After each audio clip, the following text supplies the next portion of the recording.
सुप्रभात। हिंदी व्याकरण की कक्षा में आप सभी का एक बार फिर से स्वागत है। बच्चों, आज हम सभी हिंदी व्याकरण से पाठ 7 प्रत्यय पढ़ेंगे। इससे पहले आप लोगों ने उपसर्ग के बारे में पढ़ा था और उससे पहले शब्द रचना के बारे में पढ़ा था। शब्द भेद। आप लोगों ने शब्द भेद के अंतर्गत जाना था कि वर्णों के सार्थक समूह को शब्द कहते हैं और शब्दों का निर्माण उपसर्ग, प्रत्यय और समास से किया जाता है। उपसर्ग के अंतर्गत आप लोगों ने जाना था कि जो शब्दांश शब्दों के आदि में जुड़कर उनके अर्थ में कुछ विशेषता लाते हैं वे उपसर्ग कहलाते हैं। जैसे वहाँ आप लोगों ने देखा अति उपसर्ग की सहायता से शब्द बना था अत्यधिक, अत्यंत, अतिरिक्त। अभि उपसर्ग की सहायता से अभिमान, अभिषेक, अभिनय। उप उपसर्ग की सहायता से उपदेश, उपवन। तो मतलब कहने का तात्पर्य है कि यह शब्दांश जो होता था उपसर्ग यह शब्द के प्रारंभ में जुड़ता था। और आज हम सभी जो प्रत्यय पढ़ने जा रहे हैं ये ऐसे शब्दांश हैं जो शब्द के अंत में जुड़ते हैं और उसके भाव को परिवर्तित कर देते हैं। आइए देखते हैं प्रत्यय क्या है। प्रत्यय प्रति और अय दो शब्दों के मेल से बना है। प्रति का अर्थ होता है साथ में, अय का अर्थ होता है चलने वाला। ऐसे शब्द जो शब्द के पीछे लगते हैं वे प्रत्यय कहलाते हैं। आप इस तरह भी कह सकते हैं कि जो शब्दांश शब्दों के अंत में जुड़कर उनके अर्थ में विशेषता या परिवर्तन ला देते हैं वे प्रत्यय कहलाते हैं। जैसे दयालु, दयालु शब्द है। दया शब्द के अंत में आलू जुड़ने से अर्थ में विशेषता आ गई है, अतः यहाँ आलू शब्दांश प्रत्यय के रूप में प्रयोग किया गया है। प्रत्ययों का अपना अर्थ कुछ भी नहीं होता, पर न ही इनका स्वतंत्र प्रयोग स्वतंत्र रूप से किया जाता है। प्रत्यय दो प्रकार के होते हैं, कृत प्रत्यय और तद्धित प्रत्यय। वे प्रत्यय जो धातु में जोड़े जाते हैं कृत प्रत्यय कहलाते हैं। कृत प्रत्यय से बने शब्द कृदंत शब्द कहलाते हैं। जैसे लेख, धन, अक बराबर लेखक। यहाँ अक कृत प्रत्यय है तथा लेखक शब्द कृदंत है। अब अभी कृत के बारे में जाने आप, तो तद्धित क्या होता है ये तद्धित के बारे में जानते हैं। वे प्रत्यय जो धातु को छोड़कर अन्य शब्द जैसे संज्ञा, सर्वनाम, विशेषण में जुड़ते हैं तद्धित प्रत्यय कहलाते हैं। तद्धित प्रत्यय से बनने वाले शब्द तद्धितांत शब्द कहलाते हैं। तद्धितांत जैसे सेठ, धन, आनी बराबर सेठानी। यहाँ आनी तद्धित प्रत्यय है तथा सेठानी शब्द तद्धितांत शब्द कहलाएगा। आइए थोड़ा सा हम लोग और जान लेते हैं। उपसर्गों की तरह से प्रत्यय भी भाषा की लघुतम अर्थवान इकाइयां हैं जो शब्द के अंत में लगकर नए शब्द बनाते हैं। जैसे सुंदर, धनता बराबर सुंदरता।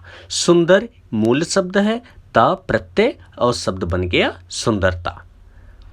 ईमान, धन, दारी बराबर ईमानदारी। ईमान मूल शब्द, दार प्रत्यय, शब्द बन गया ईमानदारी। मनुष्य धनत्व शब्द बन गया मनुष्यत्व। राष्ट्र धन ईय बराबर राष्ट्रीय। अब इसमें कुछ ध्यान देने की बातें होती हैं। जैसे क्या है, प्रत्यय शब्द नहीं है बल्कि शब्दों के छोटे छोटे अंश हैं। शब्दों की तरह इनका भी कोई ना कोई निश्चित अर्थ होता है। प्रत्यय शब्द के अंत में जुड़कर नया शब्द बनाते हैं। आइए प्रत्यय के प्रकार जानते हैं। प्रत्यय के दो आधारों पर प्रत्ययों को बांटा जा सकता है। पहला है संस्कृत परंपरा के आधार पर और दूसरा है प्रकार के आधार पर अर्थात कार्य के आधार पर। संस्कृत परंपरा के आधार पर प्रत्यय के दो भेद होते हैं। पहला होता है कृत प्रत्यय और दूसरा होता है तद्धित प्रत्यय। कृत प्रत्यय क्या है? अभी मैंने पीछे बताया था, लेकिन एक बार फिर से जान लीजिए।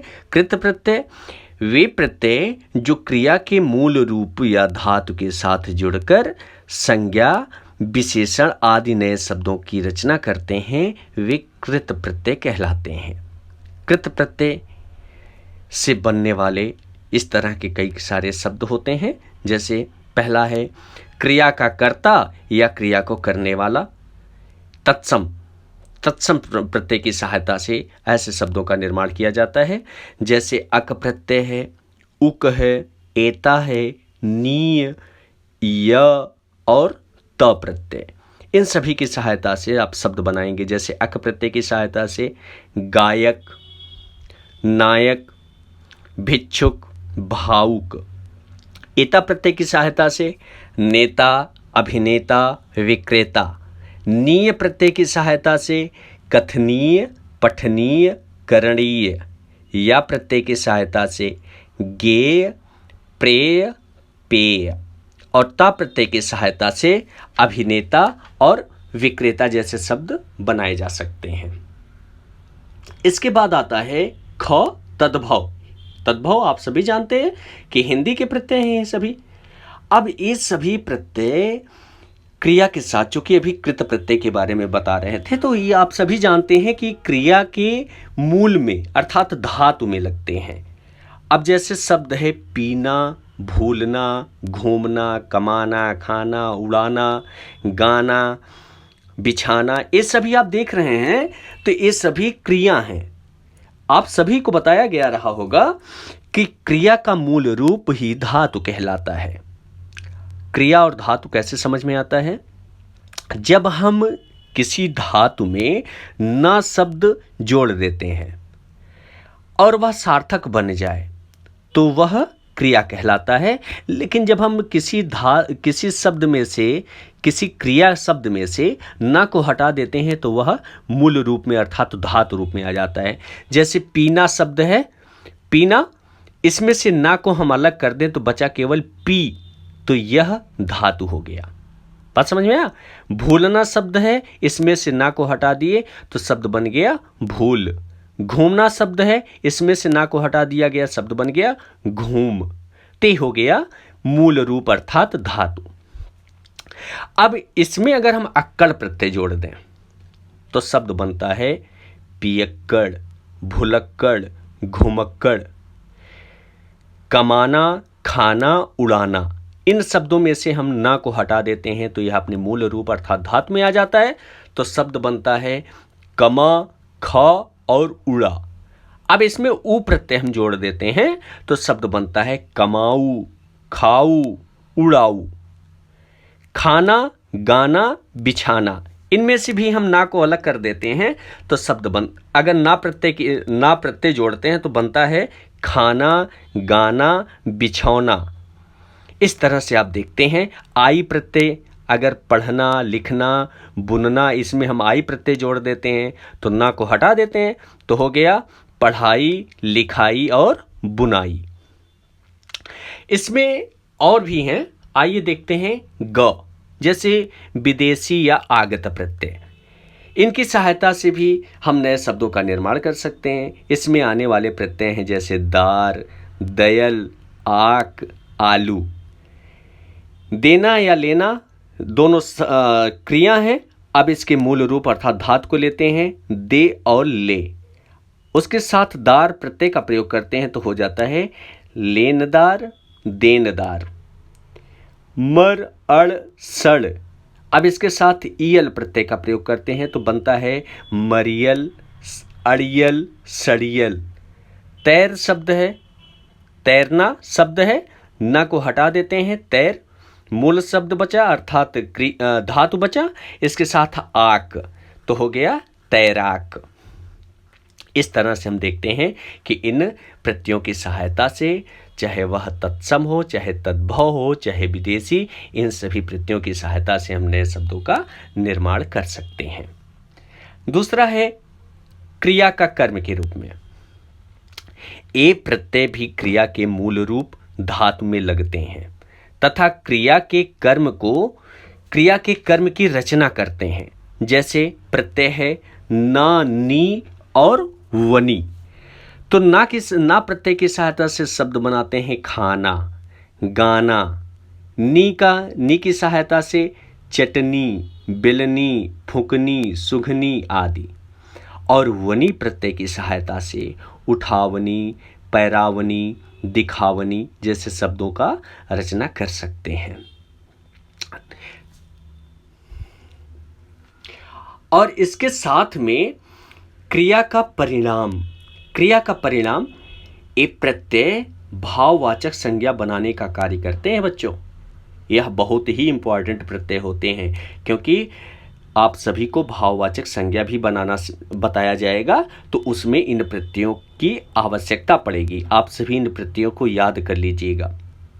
इसमें है जैसे प्रत्यय है आई, आन, आवट, ई और न।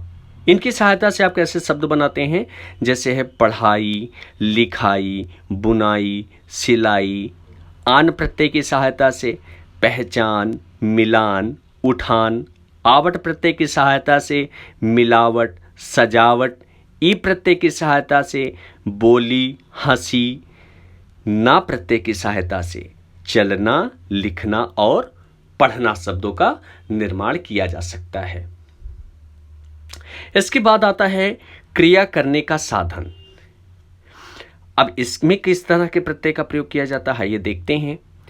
ये प्रत्यय क्रिया के मूल रूप अर्थात धातु में जुड़कर क्रिया को संपन्न करने के साधन का बोध कराते हैं। जैसे प्रत्यय है अन, नी, ई, न। ये 4 प्रत्यय हैं। अन प्रत्यय की सहायता से चिंतन, मनन, भवन, मरण और करण जैसे शब्दों का निर्माण किए। एक क्रिया करने के साधन के रूप में प्रयोग किए गए। नी, चलनी, फूंकनी, ये भी साधन हो गया। ई प्रत्यय की सहायता से फांसी, धुलाई, सफाई, यह भी साधन हो गया। और ना प्रत्यय की सहायता जैसे बेलना, ढकना, पिटना, ये सभी भी साधन के रूप में प्रयोग किए जाते हैं।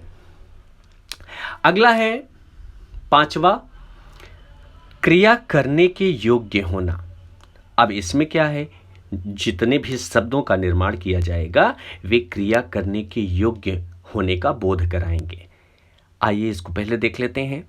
ये प्रत्यय धातुओं में जुड़कर कार्य के संबंध में जानकारी देते हैं। जैसे ईय प्रत्यय, अब शब्द बन गया कथनीय, करणीय, पठनीय। ये सभी क्या हो गए, क्रिया करने के योग्य अपने आप को दर्शाने लगे।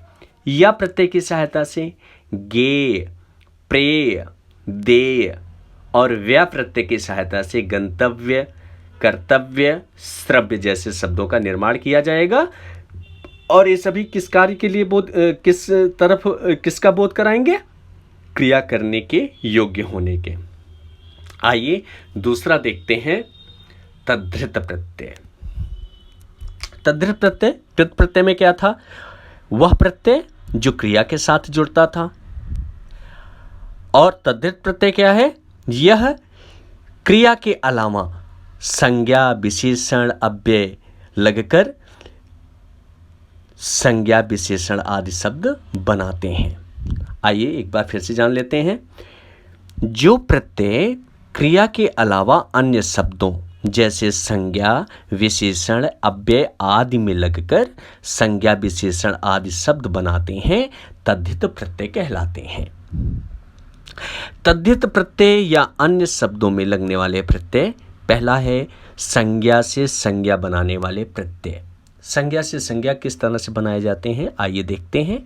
जैसे प्रत्यय है ईया, ईया प्रत्यय, तो इससे मूल शब्द क्या है, डिब्बा है, खाट है। प्रत्यय क्या है, ईया, और मूल शब्द क्या है, डिब्बा और खाट। अब इनसे, इन संज्ञा शब्दों के साथ अगर ईया प्रत्यय का प्रयोग करते हैं तो शब्द बनता है डिबिया, खटिया, ये भी संज्ञा शब्द है। पन प्रत्यय की सहायता से जैसे बच्चा और लड़का शब्द है, अब इसके साथ हम सभी लगाते हैं तो हो जाता है बचपन, लड़कपन। ड प्रत्यय मुख और दुख, तो ड़ा प्रत्यय इसमें लगाते हैं तो हो जाता है मुखड़ा दुखड़ा। गर मूल शब्द जादू और बाजी, जब इसके साथ मिलता है गर प्रत्यय तो शब्द बनता है जादूगर बाजीगर। तो इस तरह से आप देखते हैं संज्ञा से संज्ञा बनाने के लिए प्रत्ययों का प्रयोग किया जाता है। विशेषण से संज्ञा बनाने वाले कुछ प्रत्यय होते हैं, जैसे है विशेषण से संज्ञा बनाने वाले प्रत्यय जैसे त, आस और आहट, ई, आई और इमा। ये 6 प्रत्यय हैं जो कि विशेषण से संज्ञा बनाने का कार्य करते हैं। जैसे त प्रत्यय की सहायता से सुंदर, योग्य, अगर इनके साथ जुड़ जाता है तो हो जाता है सुंदरता, योग्यता। आस मीठा और खट्टा शब्दों के साथ जुड़ता है तो हो जाता है मिठास और खटास।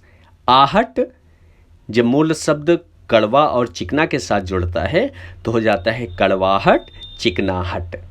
ई प्रत्यय जब गरीब और रईस शब्द के साथ जुड़ता है तो हो जाता है गरीबी, रईसी, अमीरी। आई प्रत्यय यह जब अच्छा, बुरा या मीठा शब्द के साथ जुड़ता है तो हो जाता है अच्छाई, बुराई, मिठाई। और इमा प्रत्यय जब लाल या काला शब्द के साथ जुड़ता है तो हो जाता है लालिमा और कालिमा। आइए अगला देखते हैं। अब संज्ञा से विशेषण बनाने वाले कुछ प्रत्यय हैं जो संज्ञा शब्दों के साथ जुड़ जाते हैं और वे विशेषण बन जाते हैं। जैसे है अप्रत्यय, भूख और प्यास, संज्ञा शब्द इनके साथ जुड़ गए तो हो गया भूखा, प्यासा, ठंडा। ईला प्रत्यय, ईला प्रत्यय की सहायता से जैसे जहर और शर्म, वर्फ इन तीनों के साथ जुड़ता है तो बन जाता है जहरीला, शर्मीला, वर्फीला।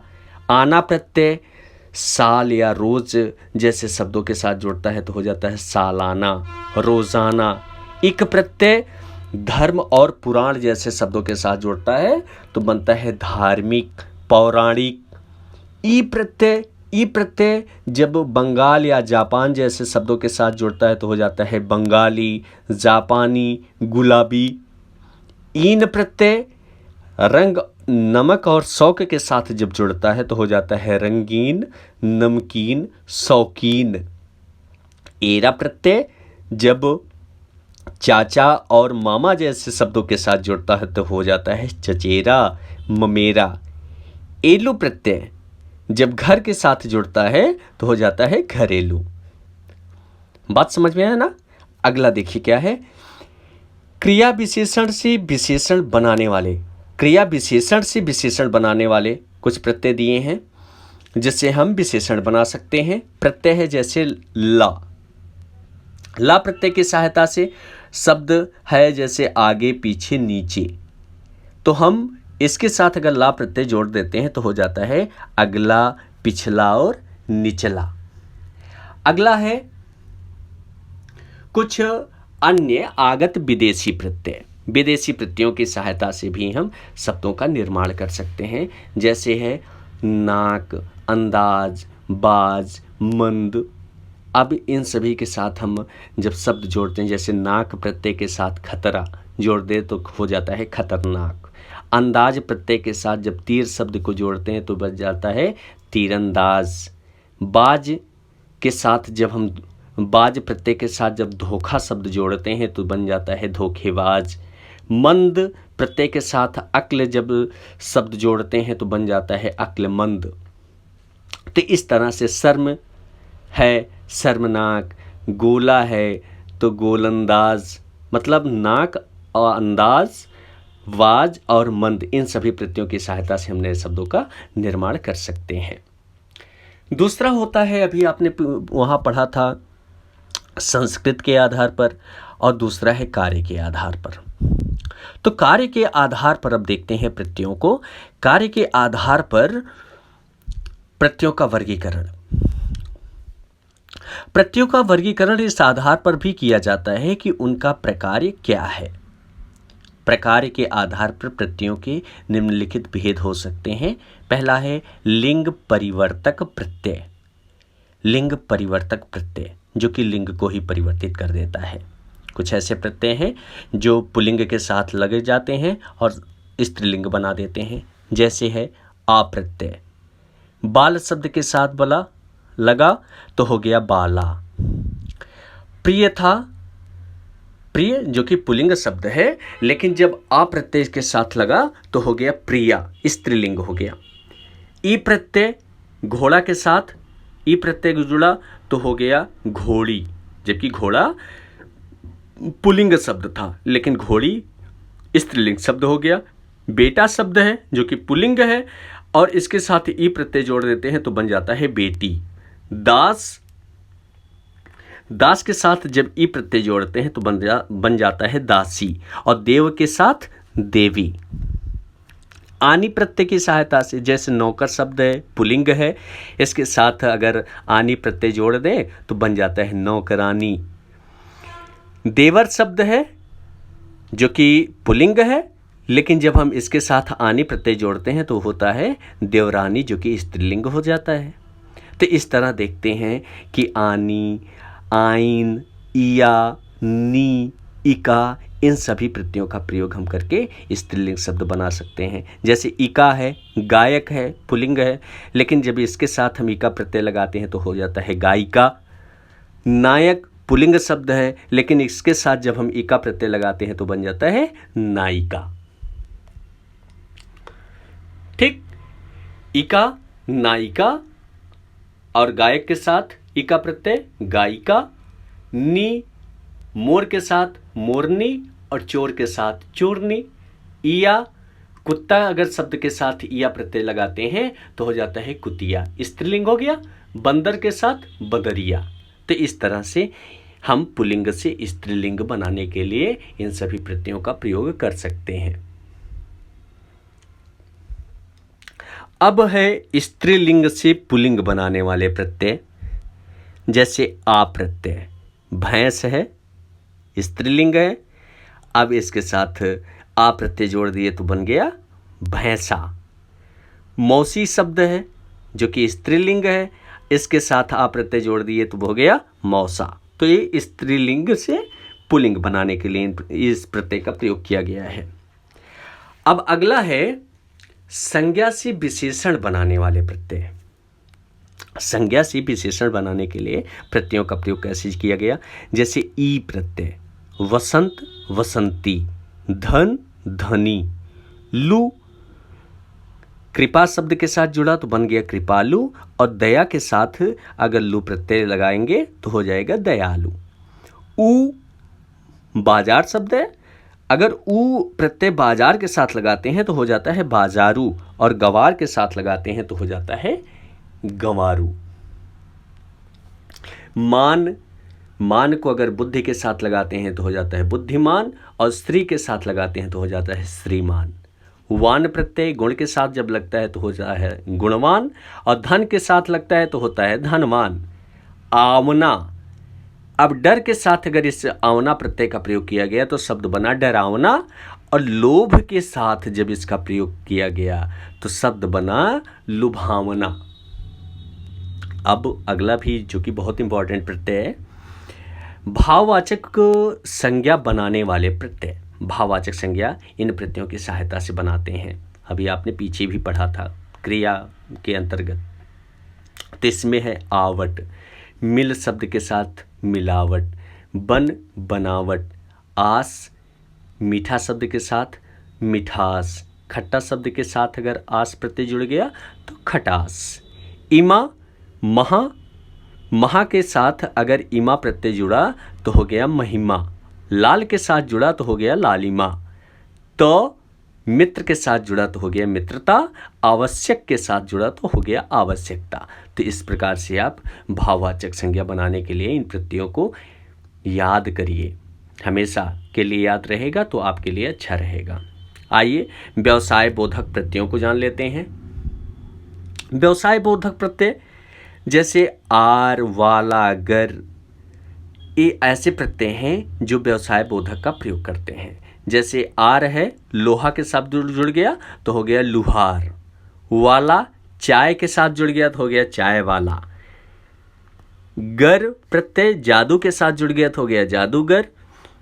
और सोना के साथ अगर जुड़ गया आर प्रत्यय तो हो गया सुनार। दूध के साथ अगर वाला प्रत्यय जोड़ दिया जाए तो हो गया दूध वाला। सौदा के साथ अगर गर प्रत्यय जोड़ा जाए तो हो जाएगा सौदागर। तो इस तरह आप देख रहे हैं कि व्यवसाय बोधक के लिए भी प्रत्ययों का प्रयोग किया जाता है। स्थान बोधक के लिए प्रत्ययों का प्रयोग आइए देखते हैं। जैसे ई और ई दो प्रत्यय हैं, तो पहले ई को देख लेते हैं। जैसे भारत शब्द है, ई प्रत्यय जुड़ गया तो हो गया भारतीय। स्वर्ग के साथ अगर ई प्रत्यय जुड़ा तो हो गया स्वर्गीय। और ई प्रत्यय पंजाब के साथ अगर जुड़ गया तो हो गया पंजाबी। चीन के साथ जुड़ा होगा तो हो गया चीनी। बंगाल के साथ जुड़ा तो बंगाली। और जापान के साथ जुड़ा तो जापानी। अगला है छठवां, जो कि अस्तर बोधक प्रत्यय होता है। अस्तर को दर्शाता है। जैसे तर और तम दो प्रत्यय इसके अंतर्गत आते हैं। उच्च और श्रेष्ठ के साथ जब तर या तम जुड़ता है तो हो जाता है उच्चतर, श्रेष्ठतर, उच्चतम, श्रेष्ठतम।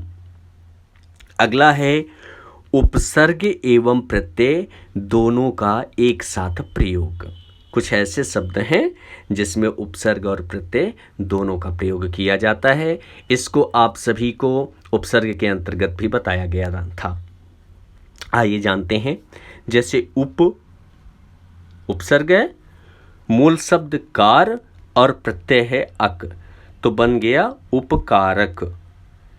अभी उपसर्ग मान मूल शब्द ई प्रत्यय, अब जब तीनों एक साथ मिल गए अभी मानी। नी उपसर्ग लंब मूल शब्द, इसके साथ जब इत प्रत्यय जुड़ गया तो शब्द बन गया निलंबित। ऐसे ही अनुदारता, अपमानित और सुलभता जैसे शब्द भी इसके अंतर्गत आते हैं। तो बच्चों, हम लोगों ने जाना क्या क्या है? हमने जाना कि प्रत्यय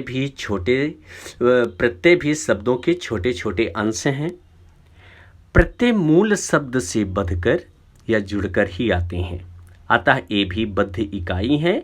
इनका प्रयोग भी भाषा में स्वतंत्र रूप से नहीं किया जा सकता, क्योंकि यह किसी और पर आधारित होते हैं। अगला क्या था? शब्दों की तरह इनका भी कोई ना कोई निश्चित अर्थ होता है।